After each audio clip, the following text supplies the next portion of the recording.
But I think that people know that I'm a car enthusiast and that I have done some racing, and that they will assume that in the reasonably priced car I'll be very good, when there's absolutely no guarantee of that whatsoever, because it is a very particular thing, and I'm a slow learner of cars and all that. But anyway, I was keen to have a go, so I had a go. Rowan Atkinson is best known for playing a man who can barely tie his shoelaces. But when it comes to cars, his taste is anything but clumsy. Beneath the quiet persona and comic timing lies a fiercely deliberate collector with an eye for engineering, racing pedigree, and, occasionally, the odd factory experiment that was never meant to leave the prototype stage. Forget the cliché red Ferraris and velvet ropes. His garage is a puzzle of history, horsepower, and personal obsession. One car in particular was so exclusive that even Rolls-Royce never intended it to exist. And yet, it does. How did it end up in his hands? And why would someone crash a $10 million machine twice and still walk away proud? Welcome to a collection that defies celebrity car clichés. It's time to go inside Rowan Atkinson's multi-million-dollar car collection. Number 10. 1939 BMW 328 Roadster.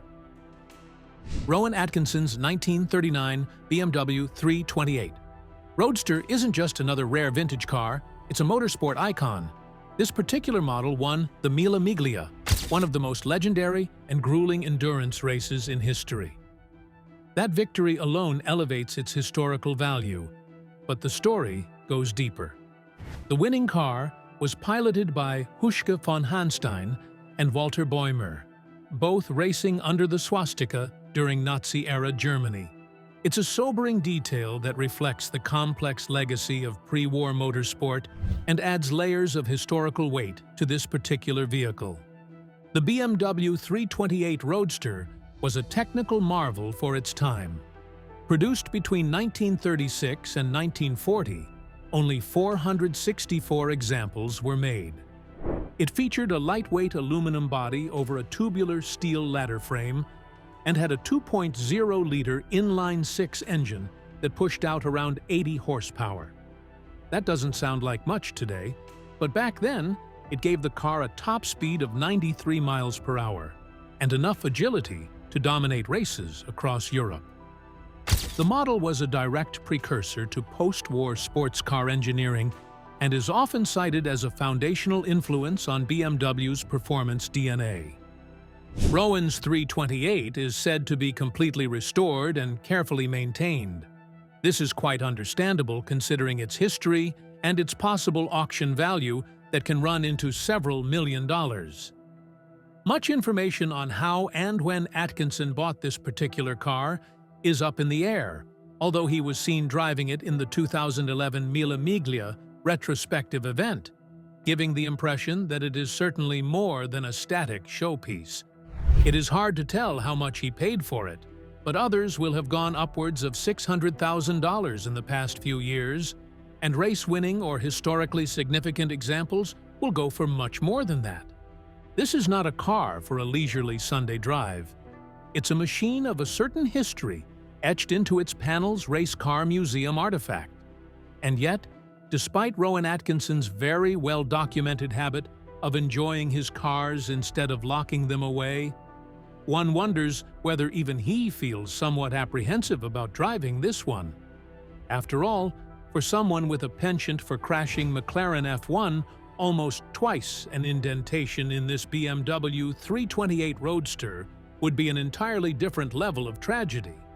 If this feels like the best car you've ever seen, the next one will even blow your mind. Number 9. 1964 Ford Falcon Sprint. Rowan Atkinson's 1964 Ford Falcon Sprint stands out in his collection not just for its raw performance, but also for the fact that it was a race car used in proper competition. Purchased in 2006 and sold at auction in 2021, this Falcon Sprint wasn't just tucked away in a garage, it was actively raced and even involved in a head-on collision at the 2014 Goodwood Revival's Shelby Cup.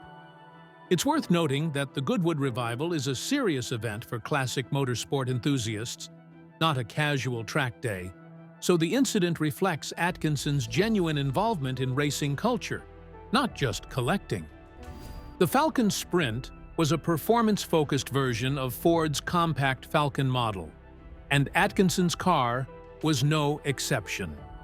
Instead of the standard inline-six engine, the Sprint packed a 4.7-liter V8, similar to the one that would later power the first-generation Ford Mustang.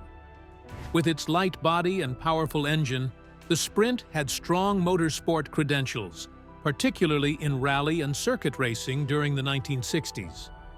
It's even been said that the Sprint served as a mechanical foundation for the Mustang, a car that would go on to define American muscle for decades.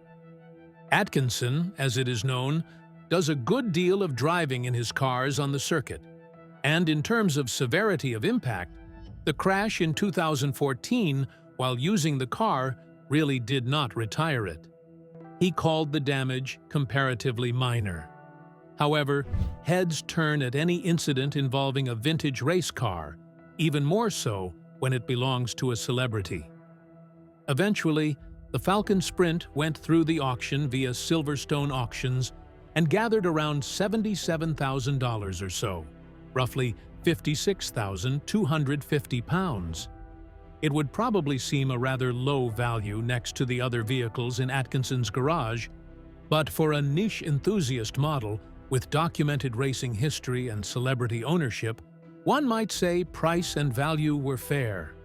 Was it worth the crash? That is hard to answer. What is certain, however, is that this wasn't a vanity purchase. The Falcon Sprint was acquired, modified, raced, and chaffed. That corresponds to a generally wider principle of Atkinson toward car ownership. He uses them. Not like those collectors who store cars for investments or to show off. Atkinson often drives his cars, however rare. In the case of the Falcon Sprint, that philosophy might have come with some bent metal, but also always showing the real authenticity not common to celebrity car collections. Number 8. 1993 Mercedes-Benz 500e. Rowan Atkinson's connection to the 1993 Mercedes-Benz 500e reveals a different side of his automotive taste, one that favors stealth performance over showy design. Built as a collaboration between Mercedes-Benz and Porsche, the 500e was essentially a factory hot rod disguised as a business sedan. It looked like a regular W142 saloon, but under the bonnet was a 5.0-liter V8 engine borrowed from the 500 standard load, producing around 322 horsepower. For the early 1990s, its 0 to 62 miles per hour time of 5.5 seconds and a top speed of 155 miles per hour were seriously impressive, especially from such an understated exterior. Atkinson's particular example came finished in silver, with a half-leather interior and distinctive blue check cloth inserts, a combination that speaks to the restrained elegance of the model. It was left-hand drive, reportedly imported from Japan, and had about 50,000 miles on the odometer by the time it was last sold. Interestingly, this wasn't a long-term keeper for him. He initially owned it briefly in the early 90s, then bought the same model again in 2017, only to sell it the following year. Whether that short-second stint was about nostalgia or a momentary impulse, we can only speculate. The unseen personality of the 500e is what makes it outstanding in Atkinson's garage. Unlike Atkinson's McLaren F1 or his glam Aston Martins, this car kept somewhat of a low profile until the throttle was pressed. Perhaps that was the attraction. Rowan Atkinson is so famously reserved in real life that an even quieter car seems to fit his character. It is a car for someone who wants to enjoy performance without any fanfare or crowd, which may explain why he wanted to have two. There is no public record of how much Atkinson paid for or sold his 500e, but a great example in mint condition could range anywhere from $40,000 to $70,000 based on its history and condition. With the rarity of the original model and celebrity ownership, Atkinson's exact car would command more should it find its way to the auction block. Would he buy it again in the future? If you had any idea about the pattern, you would not be surprised if, in another decade or two, Rowan picked up the phone and called the current owner. It may not be the loudest car in his collection, but it manages to quietly garner the respect of enthusiasts. Number 7. 2002 Honda NSX. Rowan Atkinson's 2002 Honda NSX represents one of the more precise and driver-focused cars in his collection. Less about opulence, more about engineering excellence. The NSX was Honda's bold answer to the European sports car establishment, and it arrived with some serious credentials. With a mid-mounted 3.2-liter V6 engine producing around 290 horsepower and Honda's famed VTEC variable valve timing, it was capable of revving all the way to 8,000 RPM. Even more notably, the car's chassis was fine-tuned with input from Formula One legend Ayrton Senna, who helped refine the suspension during testing at the Nürburgring. Atkinson's NSX is one of the later facelifted models, identifiable by its fixed headlights, an update that replaced the pop-up design of the original. Finished in a deep blue exterior, it's a subtle but stylish example of the model. While it lacks the badge prestige of Ferrari or Lamborghini, the NSX gained a cult following for its reliability, usability, and superb handling, attributes that make it an ideal choice for someone who values actual driving experience over showmanship. It's also worth noting that the car has aged exceptionally well, both in design and in performance. Records aren't certain, but Atkinson seems to have done just fine with this car, which is an accomplishment in itself, given the other high-powered machines on his list. The NSX has stayed in his garage a lot longer than a fly-by-night dalliance with a supercar. Auction prices for clean examples have skyrocketed in recent times, with some fixie cars going for more than $150,000. And Atkinson's car looks as if it was never bought for investment purposes.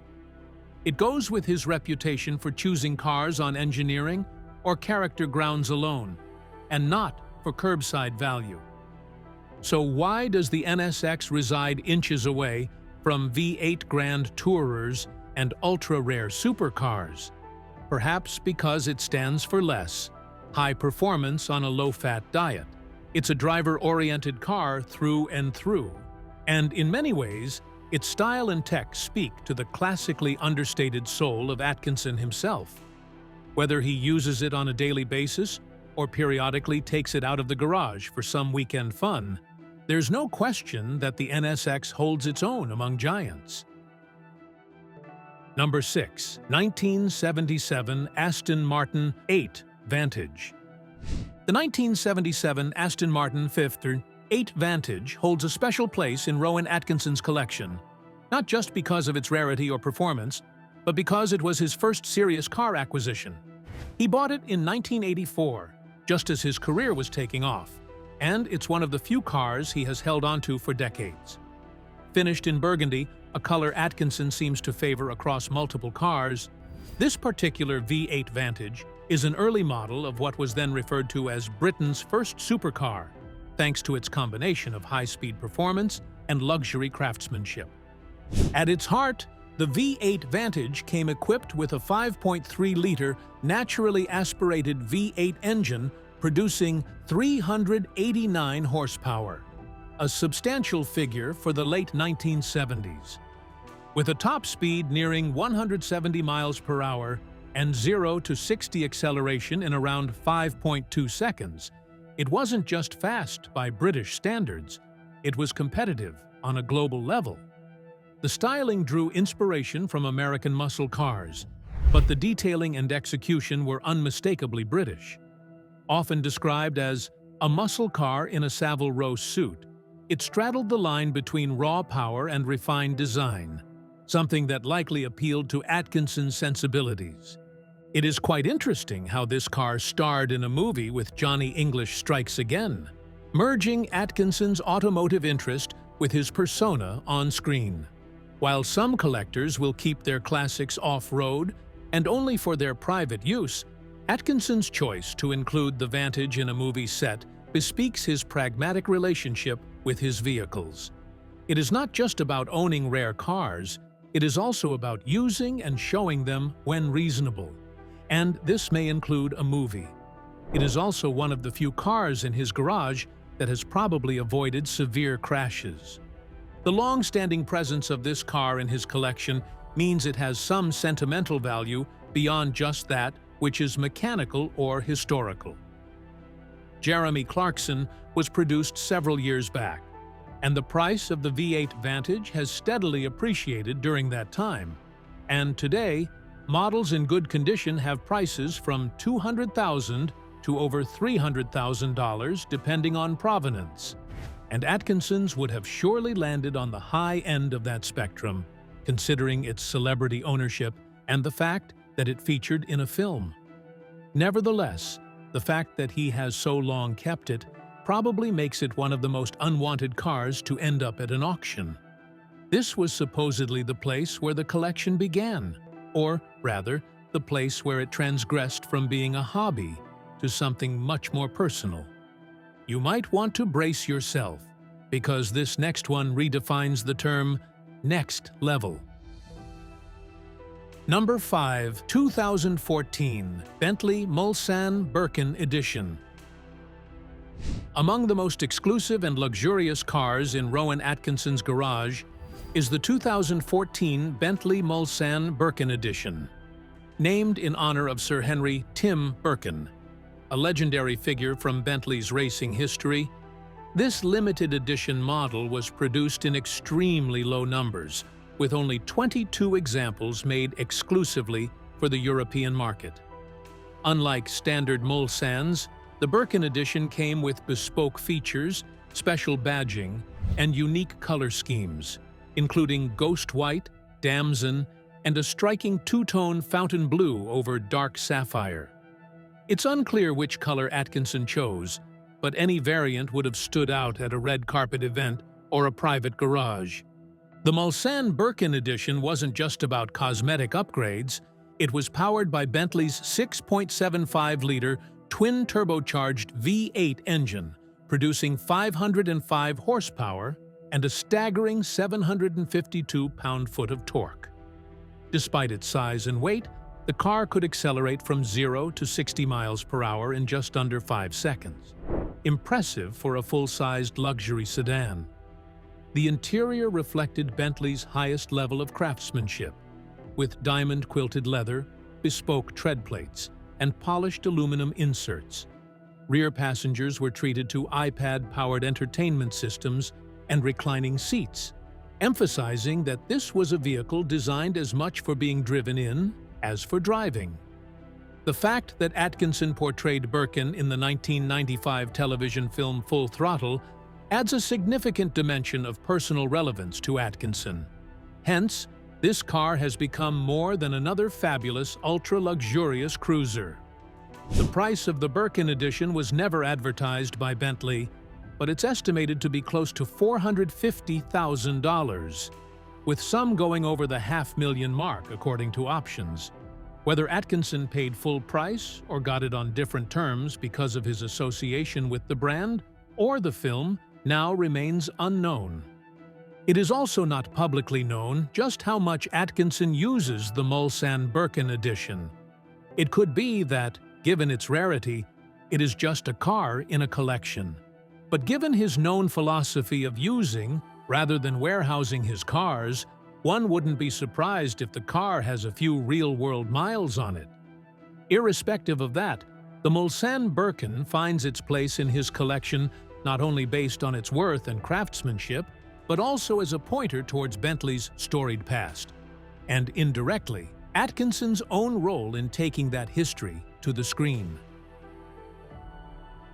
Number 4. 2011 Rolls-Royce Phantom Drophead. In a collection full of performance cars and motorsport legends, Rowan Atkinson's 2011 Rolls-Royce Phantom Drophead Coupe brings a different kind of presence, one rooted in opulence, craftsmanship, and bespoke engineering. This particular Phantom isn't just rare because of its price tag or low production numbers, it's unique because of what's under the bonnet. Leveraging his celebrity influence, Atkinson reportedly persuaded Rolls-Royce to fit an experimental 9.0-liter V16 engine into this drophead, an engine originally developed for early Phantom prototypes but never offered to the public. If true, this would make his car the only known production model to carry the V16. The standard Phantom drophead used a 6.75-liter V12, which already delivered ample power and near-silent cruising. But the V16 prototype was designed to push boundaries. Rolls-Royce never published exact performance figures for it, though internal sources once hinted that it was capable of delivering well over 700 horsepower. Why was it dropped? Most likely due to concerns about emissions, cost, and practicality. But for someone like Atkinson, known for his interest in engineering and motoring history, owning a one-off V16 Phantom would have been a technical and personal achievement. Finalized in North Shore blue, this drophead would very well define its appearance. The interior would prove far less documented, perhaps closer to Rolls-Royce standards of hand-finished wood veneers, lamb's wool carpets, and bespoke details throughout.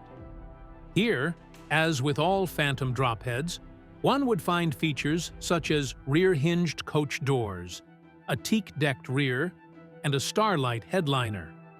Whether Atkinson often drives this new toy or not is an unknown, but it is a pretty hard life imagining a more relaxed way of crossing the countryside or drawing up to a premiere than in this ultra-rare convertible Rolls.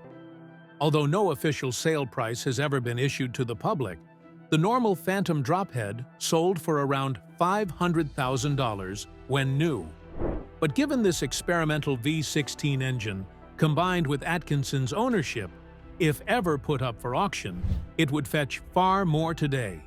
But given its singularity and its place in history in the flow of progress within Rolls-Royce, it is probably one of the few in his collection that will not be changing hands anytime soon. This is a collector who treasures engineering as much as speed. The V16 Phantom drophead fits quite neatly into the storyline of a man who does not just buy cars, he commissions them. Number 3. 1986 Aston Martin V8 Zagato. The 1986 Aston Martin V8 Zagato in Rowan Atkinson's collection is one of the rarest and most controversial cars ever to wear the Aston Martin badge. Only 52 coupes were built, featuring a lightweight aluminum body, handcrafted by Italian design house Zagato. Its angular lines and somewhat divisive styling marked a sharp departure from Aston's traditionally elegant design language. But underneath the unconventional exterior was serious performance. A 5.3-liter V8 engine, tuned to deliver around 430 horsepower in its upgraded AMO CC2 race spec version, enough to take on Ferraris of the time. Atkinson's ownership of the Zagato wasn't just about admiration from afar. He bought the car new in the 1980s for a reported £220,000 and went on to heavily modify it for motorsport use. The car was converted into a race-ready AMOC EC2 category competition car by Aston Martin Works Service, a process that added around £300,000 to the original purchase cost.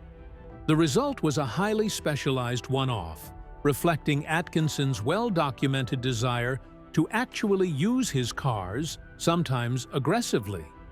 Unfortunately, this philosophy came with consequences. Having crashed the car at a Croft Circuit track day in 2001, Atkinson saw to it that it would be subject to major repairs and sold at auction for £122,500. an unthinkable amount of money given all the repairs. The story does not end here, though. In 2016, Nicholas Mee and Company reconfigured the car for road use and sold it for £335,000. Although no longer holding a track-oriented specification, the car has now got a second life as a more usable collector's piece with a multi-hued history attached to it. What makes this car so fascinating is not just its rarity nor the performance. It is that the car speaks volumes of Atkinson's philosophy in car collecting. He is not just a trophy collector, he actively engages these very machines. The V8 Zagato's history of racing, crashing, repairing, and selling only augments its charm in the eyes of the collector who favors provenance and usage over immaculate preservation. Few celebrities would ever risk a one-off on the track. For Atkinson, it seems the drive mattered much more than the resale.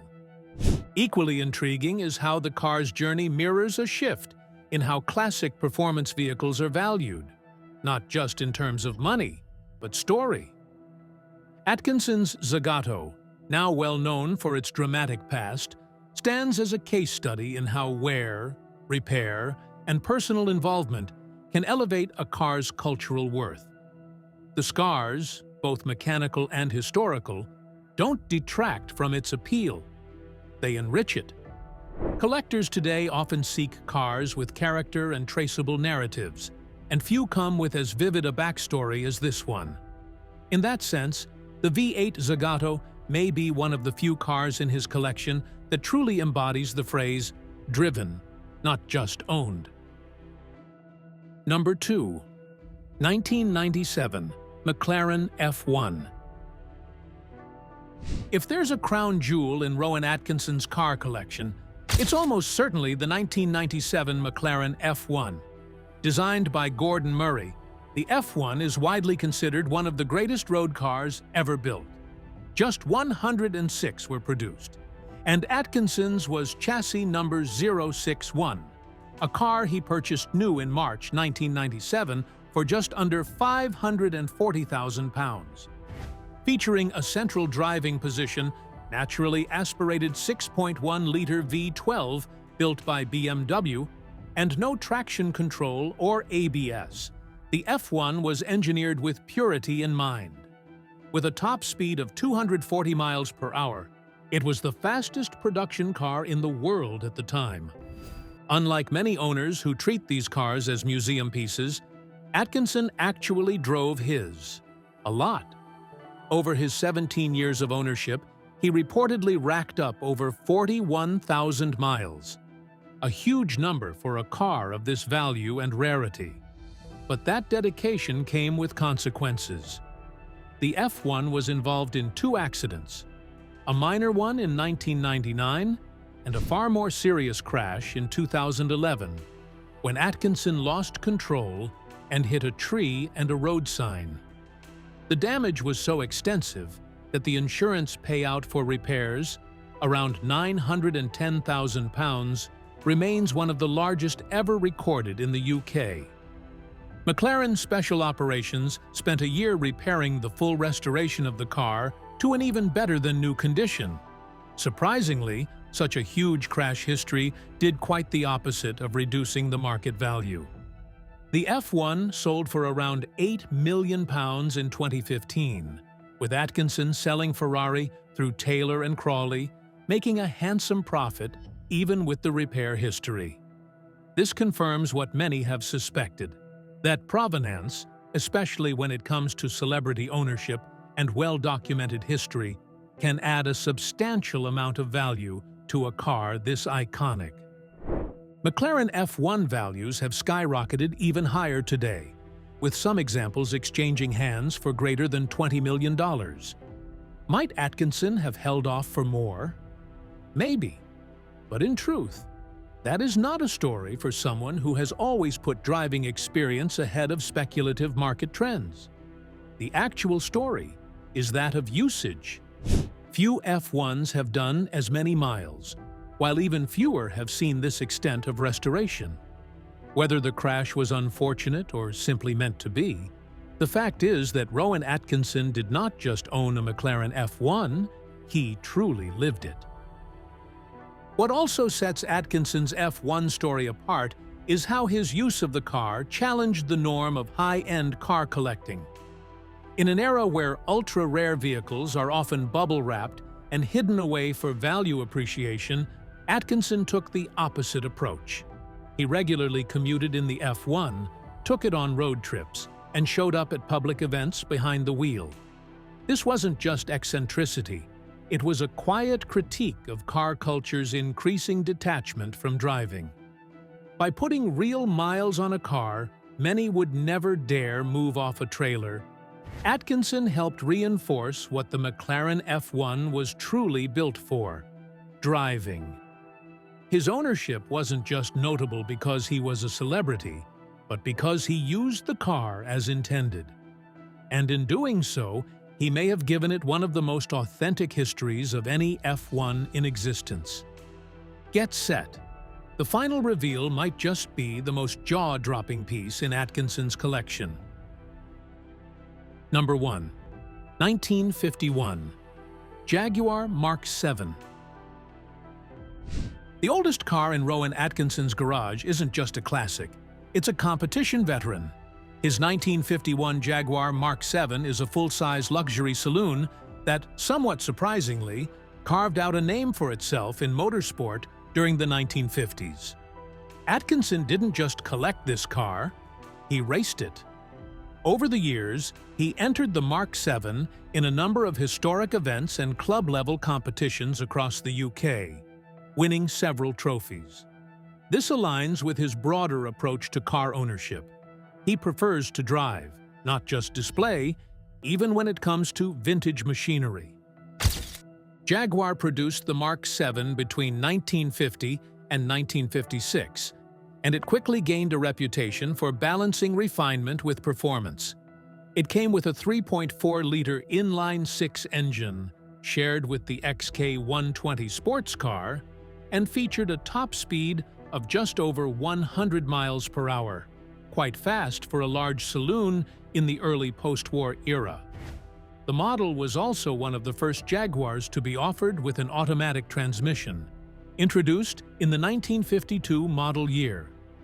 It's unclear whether Atkinson's car is a manual or auto, but either would be eligible for historic racing under various vintage classifications. This Jaguar did not come as a luxury cruiser. Atkinson's Mark 7 was track-prepped, which most likely included things like better brakes, tweaks to the suspension, and safety equipment true to the period.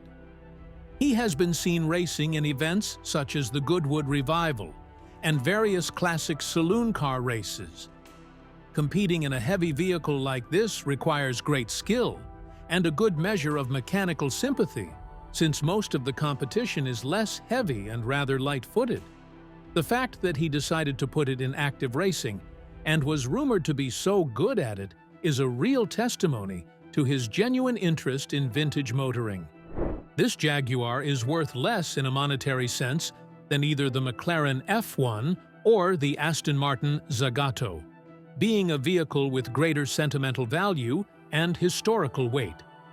Well-sorted Mark 7s can be priced anywhere, although even the best specimens rarely breach six figures. Atkinson's example, race-prepped, proven in competition, and celebrity-owned, adds a further dimension. However, it may or may not find its way to auction. The Mark 7 speaks to one of the major principles of his collection. Not just the badge, but the love of drive.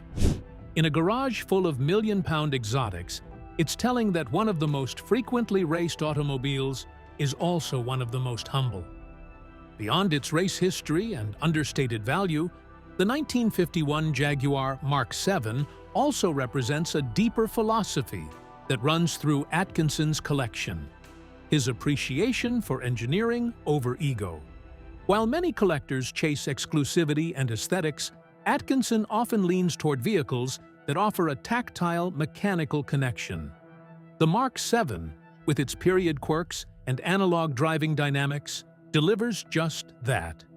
It's a car that rewards precision, punishes complacency, and reminds the driver of every gear shift and braking point.